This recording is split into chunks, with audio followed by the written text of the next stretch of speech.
Alhamdulillahi Rabbil Alamin. Alhamdulillahilladzi anzala sakinata fi qulubil mu'minin liyazdadu imanan ma'a imanihim. Ashhadu an la ilaha illallah wahdahu la syarikalah wa ashhadu anna sayyidana Muhammadan abduhu wa rasuluhu la nabiyya wa la rasula ba'da hatta yaumal qiyamah. Allahumma salli wa sallim ala sayyidina Muhammadin wa ala alihi wa ashabihi ajma'in. Rabbi syrah li sadri wa yassir li amri wahlul 'uqdatam min lisani yafqahu qawli. Allahumma aftah lana futuhal 'arifina bi hikmatika wa ansur alaina rahmataka wa dzakinna ma nasina ya dal jalali wal ikram. Allahumma yassir lana wa la tu'assir alaina fil ilmi wad dini wad dunya wal akhirah. Allahumma aftah lana hikmataka wa ansur alaina rahmataka ya dal jalali wal ikram. Allahumma rzuqna taqwa wal istiqomah ya Allah. Allahumma inna nas'aluka husnal khatimah wa na'udzubika min su'il khatimah. Amin ya Allah ya rabbal alamin. Segala puji hanya milik Allah Subhanahu wa ta'ala. Allah zat yang maha kuasa, Allah zat yang maha besar. Semua makhluk ada di dalam genggaman dan kekuasaan Allah Subhanahu wa ta'ala. Kita yakin bahwa Allah lah satu-satunya zat yang memberikan pertolongannya kepada kita semuanya.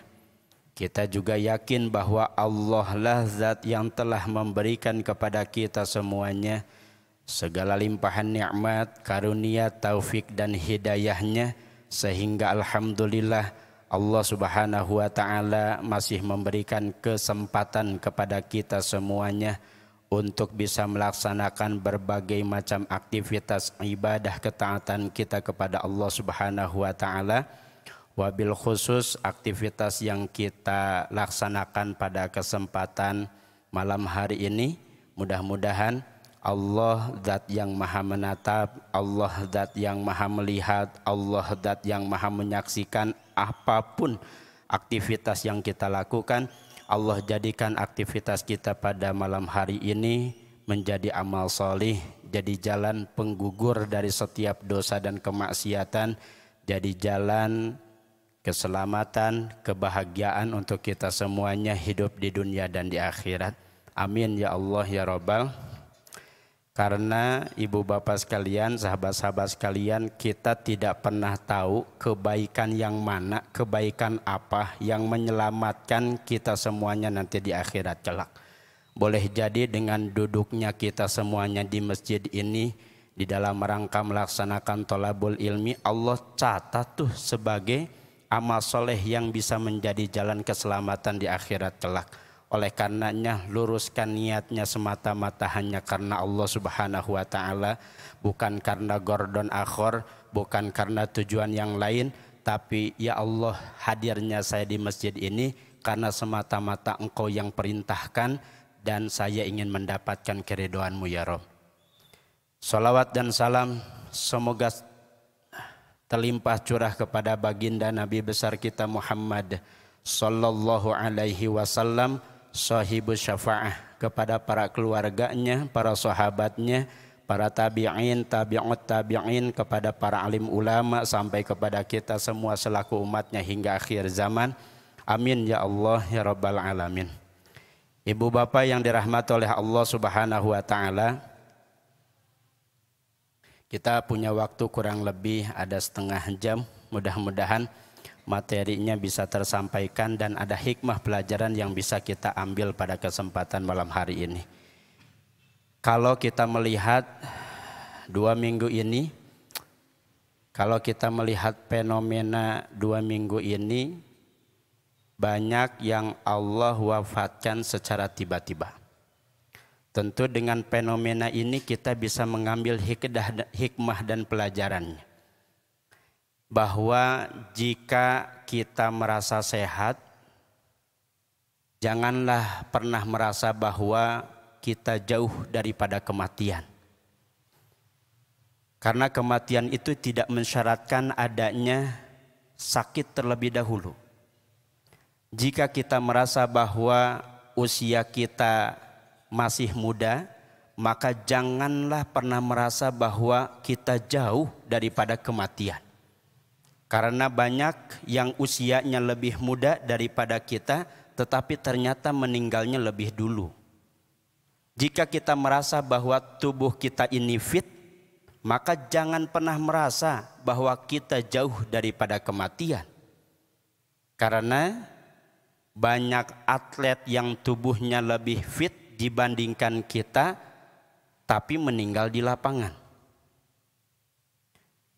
Allah ingatkan kepada kita semuanya dalam Quran surah Al-Anbiya. Kullu nafsin dha'iqatul maut. Bahwa setiap manusia itu pasti akan merasakan apa yang namanya kematian. Hanya saja dalam hal ini tidak perlu khawatir terhadap kematian. Karena meninggal adalah sesuatu yang pasti. Yang harus kita khawatirkan itu adalah ketika malakal maut menjemput nyawa kita, kita belum memiliki bekal yang cukup untuk di akhirat kelak. Sungguh perjalanan akhirat itu adalah perjalanan yang sangat panjang. Sementara perjalanan dunia adalah perjalanan yang sangat singkat. Kita sudah melalui alam rahim. Sekarang kita berada di alam dunia. Besok ataupun lusa kita nggak pernah tahu. Boleh jadi kita yang masuk ke alam barzakh. Saudara-saudara kita ada yang sudah lebih dulu masuk ke alam barzakh. Minha khalaqnakum wa fiha nu'idukum wa minha nukhrijukum tarotan ukhra. Tina taneuh anjeun didamel, kana taneuh dibalikeun, dina taneuh dikaluarkeun dina waktu anu sejen. Ngerti enggak kan? Tina taneuh anjeun didamel, artinya dari tanah kalian semuanya diciptakan. Kemudian akan kembali ke tanah, dari tanah nanti Allah akan bangkitkan di waktu yang berbeda, bukan waktu dunia tetapi waktu akhirat. Setelah alam barzah nanti ada yaumul ba'ts, yaumul mahsyar. Nanti akan ada mizan, dihisab oleh Allah Subhanahu wa taala.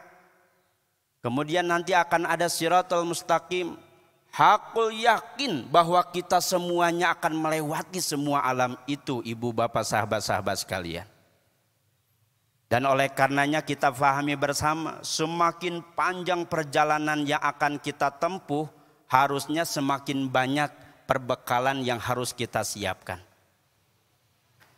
Oleh karenanya mari kita sama-sama tafakuri, amalan apa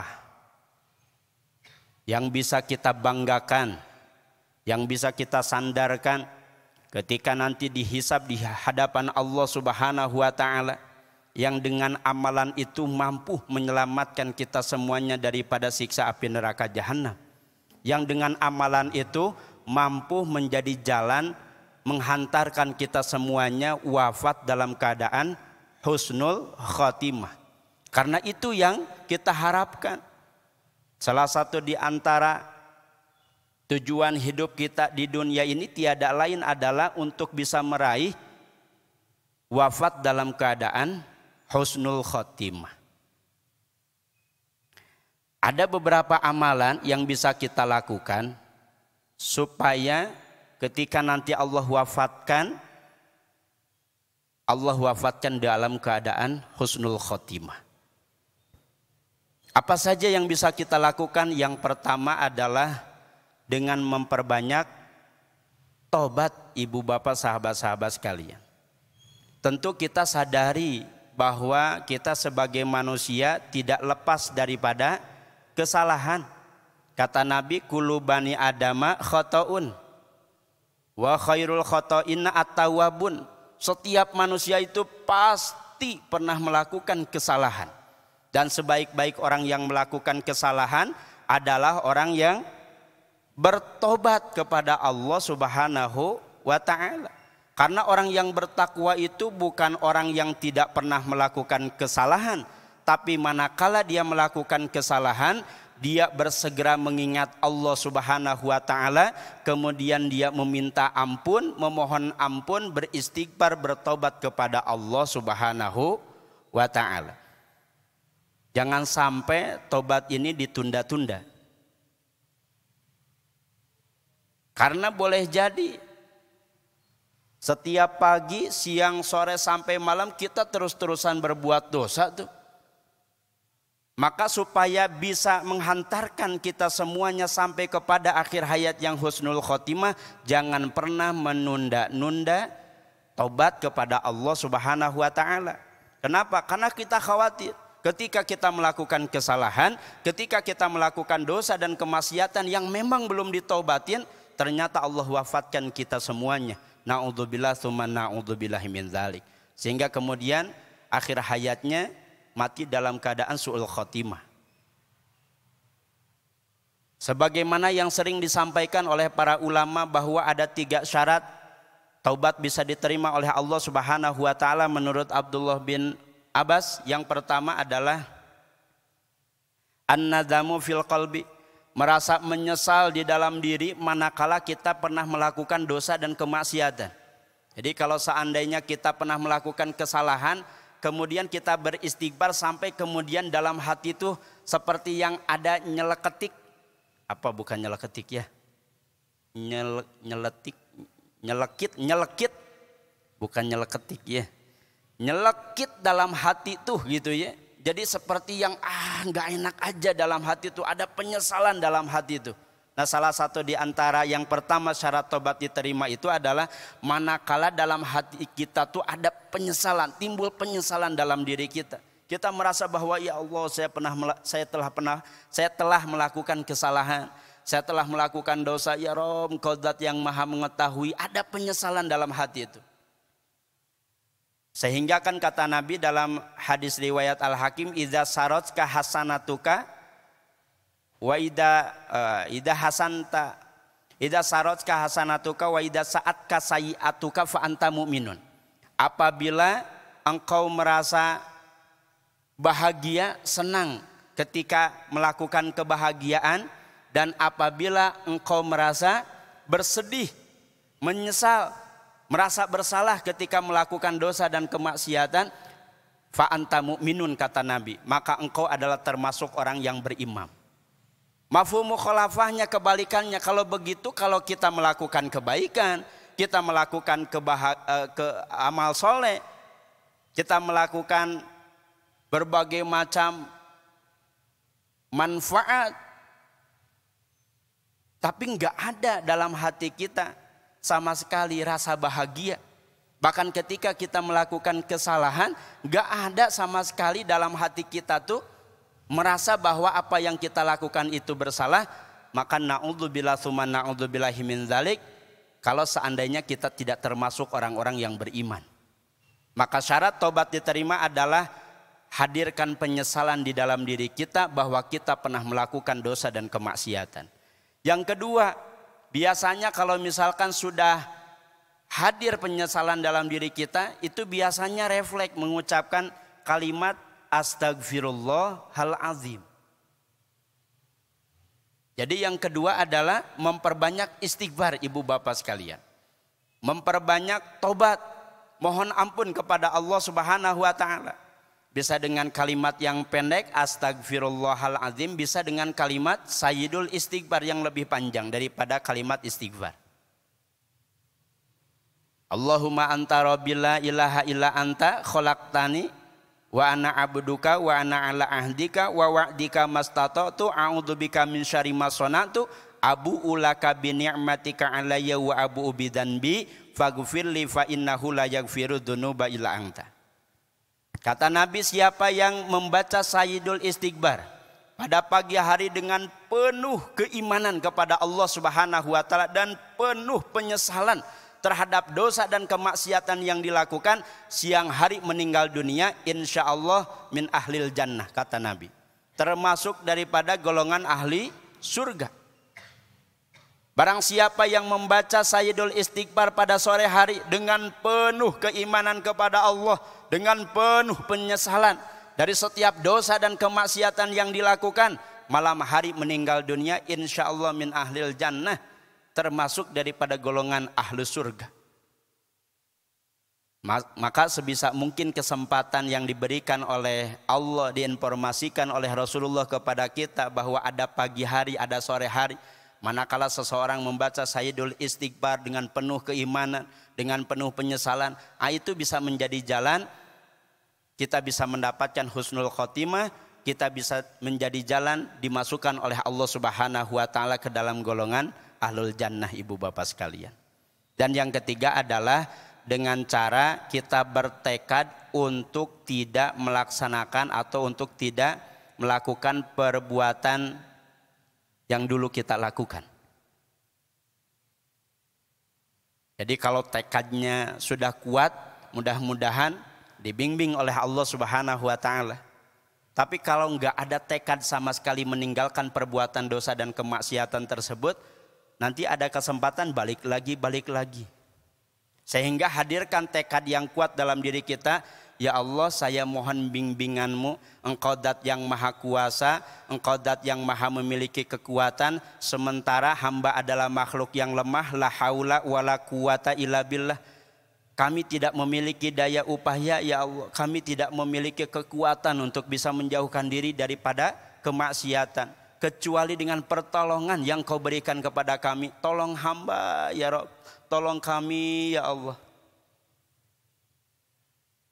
Karena ibu bapak sekalian, Allah Subhanahu wa taala akan memberikan kepada kita sesuai dengan apa yang sekiranya kita yakini. Sebagaimana yang Allah sampaikan dalam hadis qudsi, ana inza dzanni abdi bi, aku ini bagaimana prasangka hambaku. Bahkan dalam Quran surat Al-Ankabut, alladzina jahadu fina lanahdiyannahum subulana. Orang-orang yang bersungguh-sungguh untuk bisa mendapatkan keridhaan Allah, maka Allah Subhanahu wa taala akan memberikan jalannya kepada kita semuanya. Sehingga tekad yang kuat itu sangat penting, ibu bapak sekalian. Tekad yang kuat dalam hati untuk meninggalkan perbuatan dosa dan kemaksiatan, insya Allah dibimbing oleh Allah Subhanahu wa taala sesuai dengan tekad yang sekiranya kita yakini. Ibu bapak yang dirahmati oleh Allah Subhanahu wa taala, jadi yang pertama adalah dengan memperbanyak tobat, jangan pernah menunda-nunda tobat, mohon ampun kepada Allah Subhanahu wa taala. Nabi Adam saja hanya satu kesalahan yang dilakukan oleh beliau sampai dikeluarkan oleh Allah daripada surga. Tobatnya saja dalam satu riwayat 450 tahun mohon ampun kepada Allah Subhanahu wa taala. Hanya satu dosa, hanya satu kesalahan yang beliau lakukan, tapi tobatnya Masya Allah. Kita yang banyak dosa, kita yang banyak melakukan kesalahan, pagi, siang, sore, sampai malam, jarang melakukan taubat. Bahkan kita sendiri pengen masuk ke dalam surga. Padahal Nabi Adam satu kesalahan dikeluarkan oleh Allah dari surga, taubatnya Masya Allah. Sementara kita banyak kesalahan yang dilakukan, pengen masuk surga, tobatnya jarang. Jadi seolah-olah punya orang dalam saja di dalam surga tuh.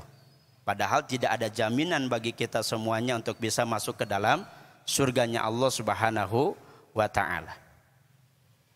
Yang kedua adalah dengan menjauhi kekafiran, ibu bapak sekalian.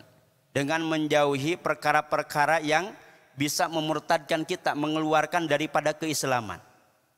Kan dalam kitab Sulam Taufik itu disampaikan ada 3 yang bisa menyebabkan seseorang murtad, keluar daripada keislamannya. Satu dengan lisannya, yang kedua dengan perbuatannya, yang ketiga adalah dengan hatinya, dengan keyakinannya.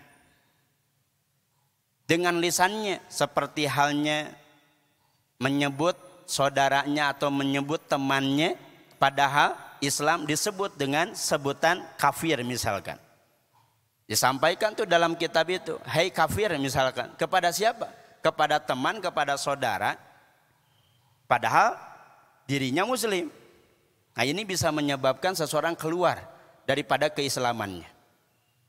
Atau misalkan dengan apa? Dengan keyakinannya. Menganggap bahwa Allah itu tidak ada, menganggap bahwa Allah itu tidak adil, menganggap bahwa Allah itu zalim kepadanya. Ini hati-hati ibu bapak sekalian. Karena dalam masalah akidah tuh gak boleh ada sedikit pun keraguan di dalam hatinya kepada Allah Subhanahu wa ta'ala. Karena kalau ada sedikit saja keraguan di dalam dirinya kepada Allah, itu bisa menggugurkan keimanannya kepada Allah. Kalau seandainya sudah gugur keimanannya, itu bisa menggugurkan keislamannya, berarti posisinya dia keluar daripada keislamannya. Na'udzubillah tsumma na'udzubillah min dzalik. Biasanya seseorang ketika diberikan ujian masalah, diuji itu oleh Allah Subhanahu wa taala tuh. Jangan sampai ketika kemudian kita diberikan masalah, ini justru malah menjadi jalan kita malah jadi ragu kepada Allah Subhanahu wa ta'ala. Padahal boleh jadi permasalahan yang diberikan oleh Allah, ujian yang diberikan oleh Allah Subhanahu wa ta'ala kepada kita semuanya adalah bagian daripada kasih sayang Allah tuh untuk kita semuanya ibu bapak sekalian. Kata Nabi, idza haballahu qauman ibtalahum, apabila Allah mencintai satu kaum ibtalahum, Allah pasti akan mengujinya terlebih dahulu. Faman radiya falahu ridho, wa man sakhita falahu sukhtu. Barang siapa yang ridho, Allah ridho kepadanya. Wa man sakhita falahu sukhtu. Barang siapa yang tidak ridho, murka terhadap ketetapan Allah, maka Allah pun murka kepadanya. Apalagi sampai kemudian menganggap Allah Subhanahu wa ta'ala itu tidak adil, menganggap bahwa Allah Subhanahu wa ta'ala itu tidak ada. Hati-hati ibu bapak sekalian. Jadi hal-hal yang sekiranya bisa mendekatkan kepada kekafiran harus sebisa mungkin, semaksimal mungkin untuk bisa kita jauhi.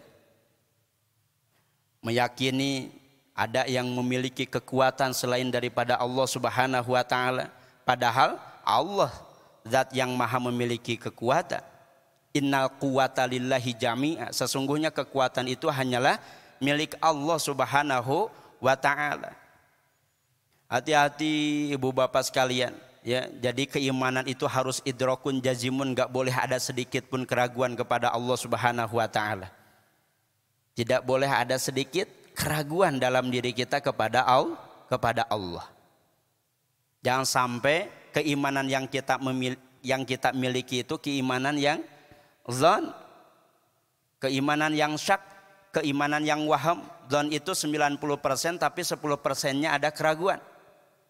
Syak itu 50-50, setengah-setengah, 50 yakin, 50 tidak yakin. Kalau waham itu di bawah daripada 50%. Banyak tidak yakinnya kepada Allah Subhanahu wa ta'ala. Hati-hati, jangan sampai kemudian ada keraguan kepada Allah. Kalau seandainya terjadi hal yang demikian, na'udzubillah tsumma na'udzubillah, dirinya bisa menjadi jalan murtad, keluar daripada keislamannya ibu bapak sekalian. Kemudian yang ketiga adalah dengan cara mengikhlaskan amal soleh, amal perbuatan, amal kebaikan yang kita lakukan. Kenapa? Karena tidak semua amal kebaikan, tidak semua amal soleh yang kita lakukan itu bisa menjadi jalan keselamatan, bisa menjadi jalan kemuliaan di hadapan Allah Subhanahu wa ta'ala. Kalau seandainya amal soleh yang kita lakukan itu ada gordon akhor, ada tujuan yang lain, tidak ikhlas karena Allah Subhanahu wa ta'ala, hanya semata-mata karena ingin mendapatkan penilaian makhluk, hanya semata-mata hanya ingin mendapatkan pujian makhluk, semata-mata supaya orang lain menganggap bahwa diri kita baik. Hati-hati. Sebanyak apapun amal soleh yang kita lakukan, kalau seandainya niatnya tidak karena Allah Subhanahu wa taala, gak bisa tuh jadi amal soleh di hadapan Allah Subhanahu wa taala. Oleh karenanya Allah mengingatkan ibu bapak sekalian dalam Quran surah Al-Ghasyiyah. Hal ataka haditsul ghasyiyah. Apakah telah datang kepada kalian berita tentang hari kiamat? Wujuhu yauma idzin khasyi'ah. Yang pada hari itu banyak wajah-wajah yang tertunduk hina. Amilatun nasibah. Kenapa? Bukan mereka tidak melakukan amal soleh, bukan mereka tidak melakukan amal kebaikan. Mereka melakukan amal soleh, mereka banyak melakukan amal kebaikan sampai dengan susah payah mereka melakukannya. Tetapi tasla naron hamiyah, tetapi tetap saja Allah masukkan ke dalam api neraka jahanam ibu bapak sekalian. Kenapa penyebabnya? Menurut Syekh Utsaimin, karena disebabkan amal yang banyak yang ia lakukan semata-mata bukan karena Allah Subhanahu wa taala, dia lakukan tidak ikhlas karena Allah Subhanahu wa taala. Bahkan dalam hadis yang lain disampaikan ibu bapak sekalian, ada seseorang yang dia melakukan amalan ahlul jannah sampai antara dirinya dengan surga itu tidak memiliki jarak kecuali hanya satu hasta saja. Sangat dekat sekali dengan surga.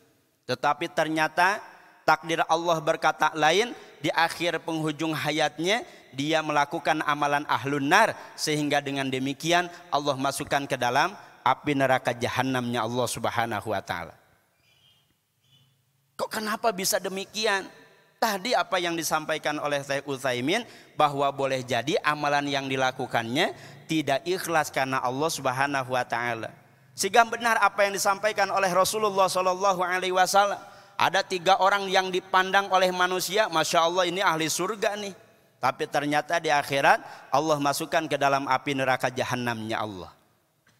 Mana? Yang pertama adalah orang yang berjuang, berjihad di jalan Allah Subhanahu wa taala. Ketika ditanya oleh Allah Subhanahu wa taala di akhirat, apa yang telah engkau lakukan di dunia? Maka dia menjawab, ya Allah, saya telah melakukan jihad fisabilillah. Saya berjihad, saya berjuang ya Allah karenamu. Apa kata Allah? Allah zat yang maha mengetahui setiap perbuatan yang dilakukan oleh hamba-hambanya. Allah menjawab, kadzabta, engkau bohong. Engkau lakukan itu bukan karenaku, tapi engkau lakukan itu hanya karena ingin disebut sebagai seorang pahlawan. Sampai kemudian Allah perintahkan malaikat untuk melemparkannya ke dalam api neraka jahanam. Yang kedua adalah seseorang yang mengajarkan ilmu Al-Quran, ilmu agama. Supaya apa? Supaya orang lain paham terkait agama. Tapi ketika di akhirat kelak, ketika ditanya oleh Allah Subhanahu wa taala, apa yang telah engkau lakukan di dunia? Maka dia menjawab, ya Allah, aku telah mengajarkan ilmu agama. Saya telah mengajarkan ilmu Al-Quran karenamu ya Rabb. Apa kata Allah? Kadzabta, engkau bohong. Engkau lakukan itu supaya engkau ingin dihormati, supaya engkau ingin dimuliakan, supaya disebut sebagai seorang kiai, supaya disebut sebagai seorang ustaz. Bukan karena Allah.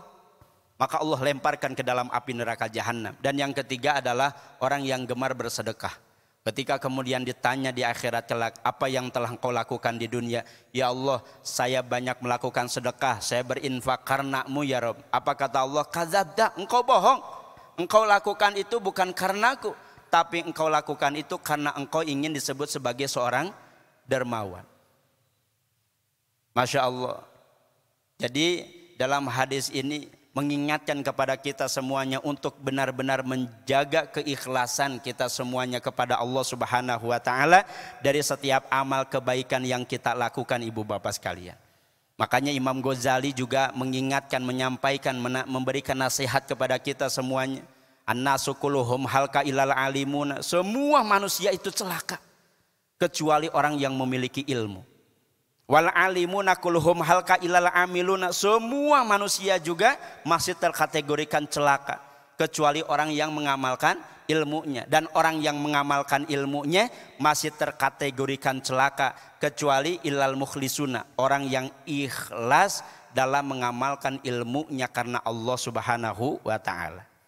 Jadi kalau seandainya ibu bapak sekalian, sahabat-sahabat sekalian melakukan kebaikan kepada orang lain, kita membantu orang lain, membantu teman, membantu tetangga, kemudian orang yang dibantu oleh kita tidak berterima kasih.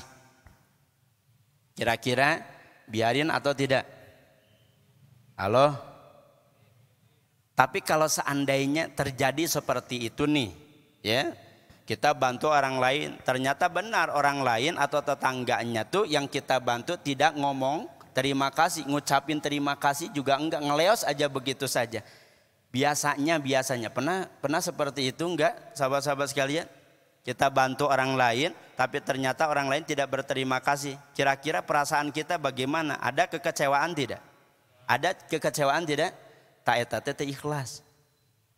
Karena kalau seandainya ikhlas karena Allah mah, mau berterima kasih mau tidak bukan urusan kita. Yang urusan kita mah adalah kita berbuat kebaikan tuh. Istri masak buat suaminya, ketika kemudian sudah dipasakin ternyata nggak dimakan sama siapa, sama suaminya, karena ada satu dan lain hal, marah-marah istrinya. Padahal kalau seandainya memang ikhlas karena Allah nggak usah marah-marah tuh. Kenapa? Karena Allah tahu dia masaknya, nyiapin makanannya, nyiapin hidangannya, nyiapin piring-piringnya dan lain sebagainya. Allah dat yang maha mengetahui. Kalau seandainya memang benar ikhlas, dicatat tuh oleh Allah Subhanahu wa taala sebagai amal kebaikan. Jadi urusan apakah orang lain berterima kasih atau tidak itu bukan urusan kita, tapi urusan kita mah maksimalkan untuk melakukan kebaikan. Ada teman yang harus dibantu, kita bantu sebisa mungkin. Mau dia berterima kasih mau tidak, bukan urusan kita, bukan wilayah kita. Urusan kita mah berbuat kebaikan karena Allah senang dengan kita melakukan kebaikan. Wa ahsinu, dan berbuat baiklah kalian karena sesungguhnya innallaha yuhibbul muhsinin. Allah mencintai orang-orang yang berbuat kebaikan. Mau dihargai, mau tidak, mau diterima kasihi, mau tidak, kan Allah maha mengetahui apapun yang kita lakukan. Ada orang, tidak ada orang, Allah mah ada. Orang lihat, tidak orang lihat, orang tidak lihat, Allah mah tetap melihat apapun yang kita lakukan. Kebaikan apapun insya Allah semuanya pasti akan kembali kepada kita semuanya, ibu bapak sekalian. Jadi pastikan kita menjaga keikhlasan kita kepada Allah Subhanahu wa taala. Jangan sampai kemudian hanya karena ada gordon akhor, jangan sampai hanya karena ada tujuan yang lain, sehingga amal soleh yang kita lakukan itu tidak menjadi keselamatan di akhirat kelak. Na'udzubillah tsumma na'udzubillahi min dzalik. Dan yang keempat adalah hindari perbuatan zalim. Jangan sampai kemudian kita nyakitin orang lain. Jaga lisan, jaga perbuatan gitu ya terhadap orang lain. Karena kalau seandainya kita menzolimi orang lain, menyakiti orang lain, na'udzubillah ibu bapak sekalian. Sebagaimana yang disampaikan oleh Rasulullah, na'udzubillah kalau seandainya masuk kepada orang yang bangkrut di akhirat kelak. Rasulullah pernah bertanya kepada para sahabat, tahukah kalian siapa orang yang bangkrut di akhirat kelak? Para sahabat diam aja. Kemudian ada salah satu di antaranya yang memberanikan menjawab, orang yang bangkrut di akhirat kelak itu adalah orang yang tidak melaksanakan sholat ya Rasulullah. Kata Nabi, tidak, bukan. Dia sholat, bahkan sholat sunnah dia lakukan. Oh kalau misalkan begitu ya Rasulullah, orang yang bangkrut itu adalah orang yang tidak melaksanakan zakat. Kata Nabi, bukan juga, dia berzakat, bahkan sedekah dia lakukan. Oh kalau begitu ya Rasulullah, orang yang bangkrut di akhirat kelak itu adalah orang yang tidak berpuasa Ramadan ya Rasulullah. Kata Nabi, bukan juga, dia berpuasa Ramadan, bahkan puasa sunnah ia lakukan. Oh kalau begitu ya Rasul, orang yang tidak berhaji, orang yang bangkrut di akhirat kelak. Tidak juga, bukan juga. Dia melaksanakan ibadah haji, bahkan umroh ia lakukan. Maka para sahabat bertanya, kalau begitu ya Rasulullah, siapa orang yang bangkrut di akhirat? Maka kata Nabi adalah jarusu wa quti'ur rahim. Tetangga yang menyakiti tetangga yang lainnya, orang yang memutuskan tali silaturahim. Sayyidina Umar bin Khattab ketika mendengar hal itu, penasaran, keheranan, kemudian bertanya kepada Rasulullah, ya Rasulullah, kenapa demikian? Padahal amalannya bagus, ibadahnya bagus kepada Allah, tapi toh kenapa sampai kemudian dia bangkrut di akhirat kelak. Kata Nabi, benar, amalannya bagus, ibadahnya bagus, hablum minallahnya bagus, tapi hablum minannasnya jelek. Maka itu yang menyebabkan seseorang bangkrut di akhirat kelak. Orang-orang nanti yang disakiti di dunianya, nanti ketika di akhirat kelak meminta keadilan Allah Subhanahu wa taala. Ya Allah, dulu waktu di dunia saya pernah difitnah, saya pernah disakiti ya Rasul. Nggak tahu apa, nggak ada apa gitu. Kemudian dia fitnah saya, dia sakiti saya minta keadilanmu ya Allah. Akhirnya dia punya amalannya kemudian diberikan kepada orang yang disakitinya. Banyak kemudian orang yang meminta keadilan kepada Allah karena telah disakiti olehnya. Sampai kemudian amalannya habis, dia nggak punya amalan lagi, dosanya yang orang yang disakiti kemudian diberikan kepada orang yang menyakitinya. Kenapa kemudian Rasulullah menyatakan bahwa seseorang itu bangkrut di akhirat kelak seperti itu ibu bapak sekalian. Jadi jaga lisan perbuatan kita untuk tidak menyakiti orang lain, untuk tidak menzalimi orang lain. Kemudian yang keempat adalah selalu mengingat kepada kematian. Karena dengan kematian, dengan mengingat kepada kematian, maka paling tidak kita akan berusaha semaksimal mungkin untuk beribadah kepada Allah Subhanahu wa taala. Dan yang keenam adalah dengan memperbanyak doa kepada Allah. Allahumma inna nas'aluka husnal khotimah wa na'udzubika min su'il khotimah. Mudah-mudahan ada manfaatnya, kurang lebihnya mohon maaf. Semoga Allah Subhanahu wa taala istiqomahkan kita, berikan kekuatan kepada kita untuk senantiasa istiqomah dalam kebaikan, istiqomah dalam ketaatan ibadah sampai akhir hayat kita. Allah jadikan akhir hayat yang husnul khotimah. Amin ya Allah ya rabbal alamin. Wassalamualaikum warahmatullahi wabarakatuh.